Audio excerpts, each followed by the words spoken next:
The Westfield Gardens Mall was one of the most luxurious in California. With its designer stores, sophisticated restaurants, and a clientele that exuded wealth, the place was a symbol of status and exclusivity. The window displays shimmered under strategically positioned lights, showcasing clothes that cost more than many people earned in a month. Italian marble covered the floor, reflecting the images of passers-by like a polished mirror. It was a Saturday afternoon, and the crowd was intense. Wealthy families strolled with their shopping bags. Teenagers took selfies in front of the most famous stores, and elegant couples sipped coffee in expensive bistros. In the midst of that crowd, a young man walked with hesitant steps, clearly out of place in that environment of opulence. Marcus was 23 years old and worked as an app delivery driver.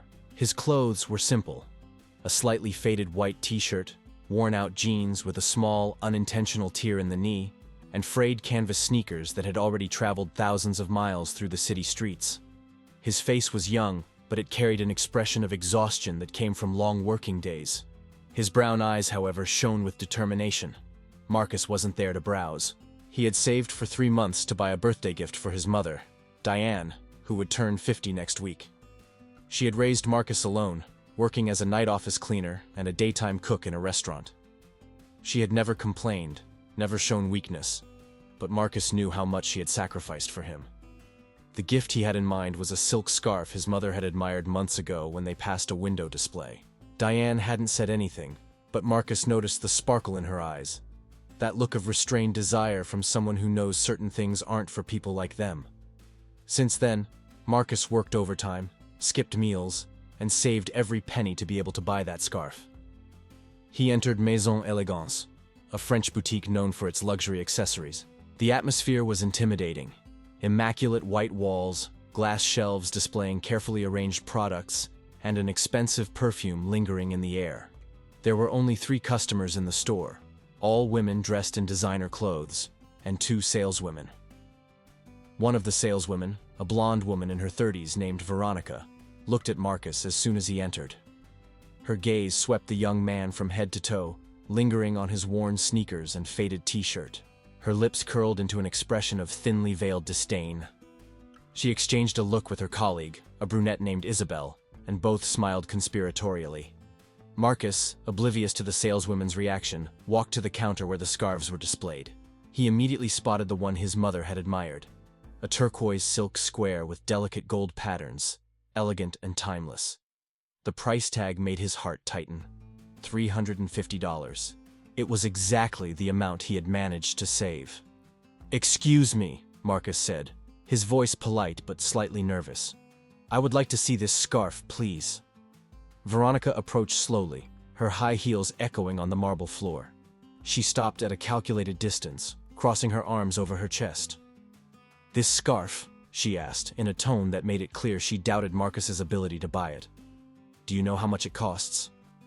"Yes, I saw the price," Marcus replied, staying calm. $350. I would like to buy it." Veronica let out a short, artificial laugh. "Honey, this scarf is made of pure Italian silk, imported directly from Milan. It's not the kind of thing that—" She paused deliberately, looking at Marcus's clothes again, "that just anyone can buy." Marcus felt the heat rise to his face. He was used to being invisible, to being ignored, but he had rarely been treated with such open condescension. "I have the money," he said, his voice a bit firmer. "I can pay in cash." Isabelle stepped closer, joining her colleague. She looked at Marcus with an expression of fake concern. "Look, we don't want to be rude, but this store has a certain standard," she said, gesturing vaguely to the surroundings. "Perhaps you would feel more comfortable in a more accessible store. There's a department store on the 2nd floor that has nice things more suited to your budget." The other customers in the store began to pay attention to the conversation. One of them, a middle-aged woman in a fur coat, looked at Marcus with a mix of curiosity and contempt. Another younger customer took out her phone and began recording discreetly. Marcus felt the humiliation burning in his chest. He had worked so hard, sacrificed so much, and now he was being judged not by the content of his character or the money he had honestly saved, but by the appearance of his clothes. "I'm not asking for charity," Marcus said, his voice trembling slightly with suppressed emotion. "I just want to buy a gift for my mother. I have the money. Please, just let me buy the scarf." Veronica rolled her eyes dramatically. "Look, even if you have the money, which I doubt, we can't just sell our products to anyone who walks in here. Our clientele has expectations. They expect a certain level of exclusivity. You understand, don't you?" "No, I don't understand," Marcus replied, his voice now louder, drawing even more attention. "Are you refusing me service because of my clothes? That's discrimination." Isabelle sighed theatrically. "Don't be dramatic. No one is discriminating against you. We're just suggesting you look for something more suited to your lifestyle.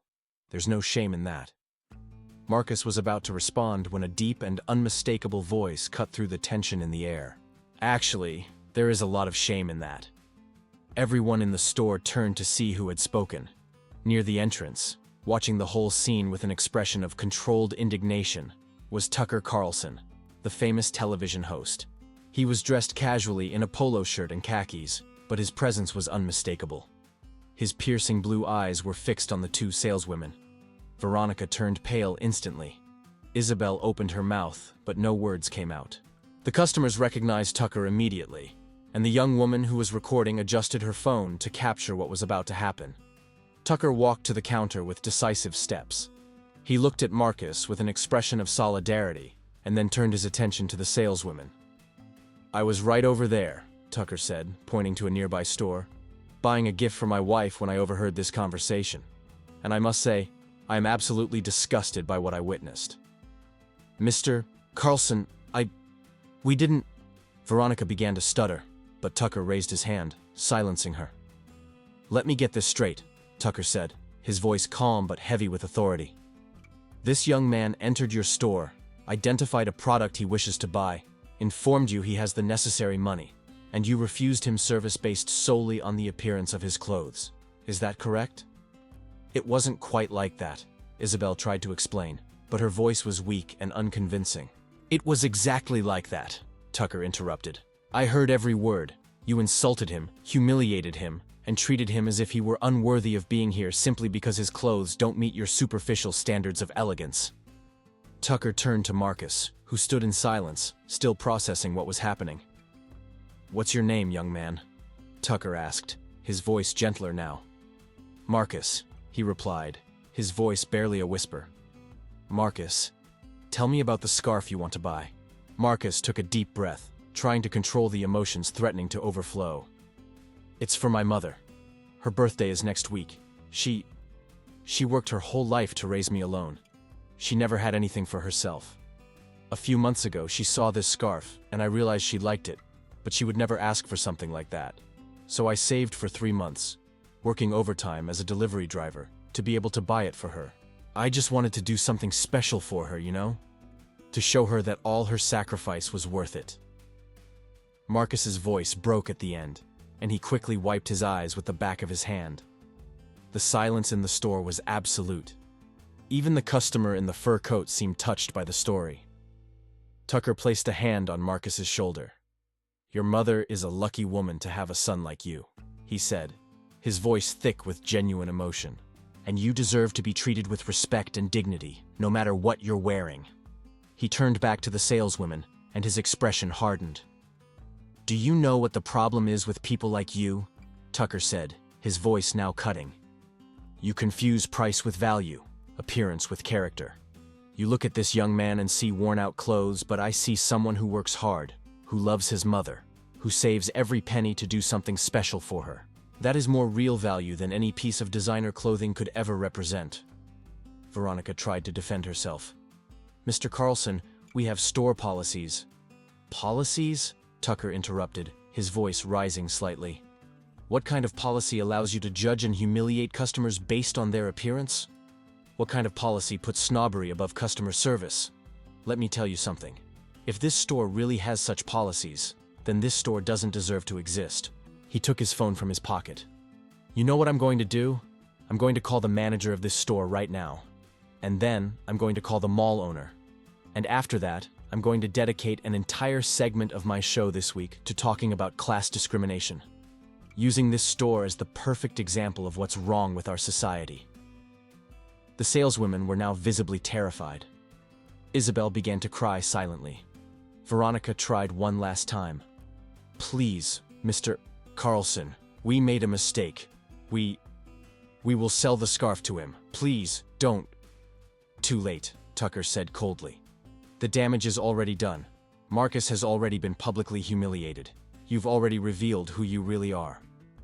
At that moment, a man in a suit approached quickly. It was Philippe Dubois, the store manager, who had been alerted by another employee about the commotion. "What is going on here?" he asked, looking nervously between Tucker, Marcus, and the saleswomen. Tucker explained the whole situation in detail, his voice clear and precise. As he spoke, Philippe's expression turned from confusion to horror. "This is unacceptable," Philippe said, his voice trembling with anger. "Absolutely unacceptable. Veronica, Isabelle, you are fired. Effective immediately. Pack your things and leave." The two women began to protest, but Philippe raised his hand. "There is no discussion. You have violated our core values of respect and inclusion. Leave now before I call security." As the saleswomen left in humiliation, Philippe turned to Marcus. "Sir, I offer my deepest apologies for the horrific treatment you received. This does not represent the values of Maison Élégance. Please, let me make it up to you. The scarf you want is yours, completely free of charge. And furthermore, I would like to offer a $1,000 gift card to use on any product in our store." Marcus was stunned. He looked at Tucker, who smiled and nodded encouragingly. I don't know what to say," Marcus murmured. "Say that you accept," Tucker said with a smile. "You deserve this and much more." Marcus accepted, and Philippe personally wrapped the scarf in an elegant box with a gold ribbon. But Tucker wasn't finished. "Marcus, you said you work as an app delivery driver, right?" Tucker asked. "Yes, sir," Marcus replied. "Are you in college?" Marcus looked down, a bit embarrassed. "I had to put my enrollment on hold 2 years ago. I couldn't pay the tuition and work at the same time. I was studying business administration." Tucker thought for a moment, then took a business card from his wallet. "This is my producer's number. I want you to call him on Monday. Let's see if we can help you get back to college. Maybe a scholarship, maybe a better job. You have potential, Marcus. Don't let temporary circumstances define your future." Marcus now had tears streaming down his face. He couldn't believe what was happening. "Why are you doing this for me?" he asked, his voice choked with emotion. Tucker smiled, and there was a nostalgic sadness in his eyes. "Because when I was your age, I was also judged by my appearance. I was also underestimated, and someone gave me a chance when I needed it most. I'm just paying it forward." The young woman who had recorded the entire interaction approached shyly. "Mr. Carlson, I recorded everything," she said. "Can I post it on social media? I think people need to see this." Tucker looked at Marcus. "It's your story, Marcus.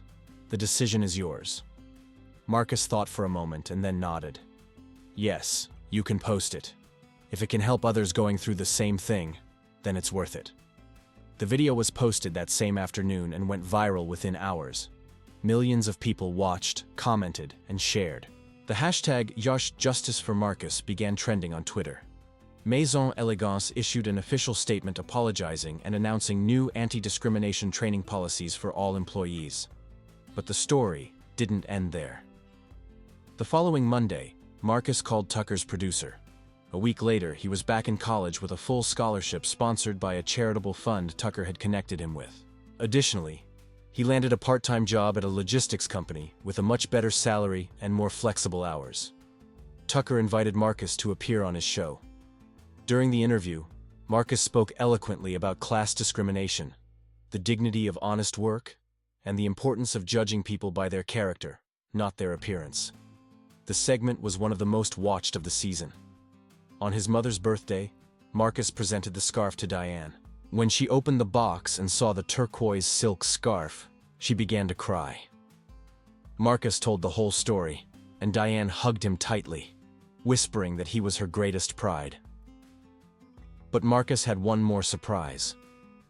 With the gift card Philippe had given him, He bought an elegant dress for his mother. And with some of the money he had saved and now didn't need to spend on the scarf, he booked a table at a sophisticated restaurant for the two of them. That night, while Diane wore her new scarf and elegant dress, and Marcus wore a suit Tucker had insisted on buying for him, they dined together as they never had before. People in the restaurant looked at them, but this time, the looks were of admiration, not judgment. Months later, Marcus graduated with honors. Tucker was in the audience, applauding. Philippe from Maison Élégance was also there and offered Marcus a retail management internship, which eventually turned into a full-time job. Marcus never forgot that day at the mall. The humiliation he felt, the anger, the shame. But he also never forgot the kindness of a stranger who stood up for him when no one else would. That experience shaped who he became. An advocate for the underprivileged, someone who always treated everyone with respect, regardless of their appearance or social status. He created a non-profit foundation called Dignity for All, which provided professional clothing, interview training, and emotional support for low-income youth looking for jobs. The foundation grew rapidly, helping thousands of young people across the country. Tucker became a mentor and friend. They met regularly for coffee, and Tucker always asked about Diane, whom he had met and deeply admired. As for Veronica and Isabelle, the saleswomen who had humiliated Marcus, their lives took different paths. Veronica, after being fired and seeing her reputation destroyed on social media, struggled to find another job in retail. She eventually went to therapy, confronted her own prejudices, and began volunteering at a homeless shelter, trying to make peace with her past. Isabelle left retail completely and moved to another city, trying to start over away from the public shame. Maison Élégance, for its part, turned the incident into an opportunity for growth. They implemented rigorous diversity and inclusion training programs, and even created a partnership with Marcus's foundation, offering special discounts for young people preparing for job interviews. 5 years after that fateful day, Marcus stood on a stage receiving a humanitarian award for his work with disadvantaged youth. Diane was in the front row, wearing the turquoise silk scarf that had started it all. Tucker stood beside her, applauding proudly. In his acceptance speech, Marcus spoke about that day at the mall. "I could have let that experience destroy me," he said, his voice echoing through the auditorium. "I could have become bitter, resentful, full of anger. But instead, I chose to turn that pain into purpose. I chose to use that humiliation as fuel to create change." He paused, his eyes finding Tucker's. "And I couldn't have done it alone. I had someone who believed in me when I needed it most. Someone who reminded me that my value is not determined by the clothes I wear or the money I have, but by the content of my character and the strength of my heart." The audience rose in a standing ovation. Diane cried openly, her scarf pressed against her face. Tucker discreetly wiped his own eyes. After the ceremony, the three of them had dinner together. They laughed, shared memories, and talked about the future. Marcus announced he was planning to expand his foundation internationally. Tucker offered help connecting him with important contacts. Diane simply smiled, proud of the man her son had become. As they walked to the parking lot that night, Marcus stopped for a moment and looked up at the starry sky. "Are you okay?" Diane asked, gently touching his arm. Marcus smiled. "I'm more than okay, Mom. I was just thinking about how a single moment can change everything. How an act of kindness can create ripples that spread much further than we can imagine." Tucker placed his hand on Marcus's shoulder, as he had that day at the mall. "And it all started with a brave young man who refused to be diminished, and an extraordinary mother who raised him to be strong," Tucker said. "You both are an inspiration." As they said their goodbyes that night, none of them could have fully predicted the lasting impact that day at the mall would have. But they all knew one thing for sure. True elegance doesn't come from expensive clothes or fancy stores. It comes from the way we treat one another, especially when no one is looking. And sometimes, when someone is looking and decides to act, it can change not just one life, but thousands. The story of Marcus, Diane, and Tucker became a powerful reminder that in a world that often judges by appearances, true character always shines brightest, and that a single act of courage and compassion can create a legacy that lasts forever.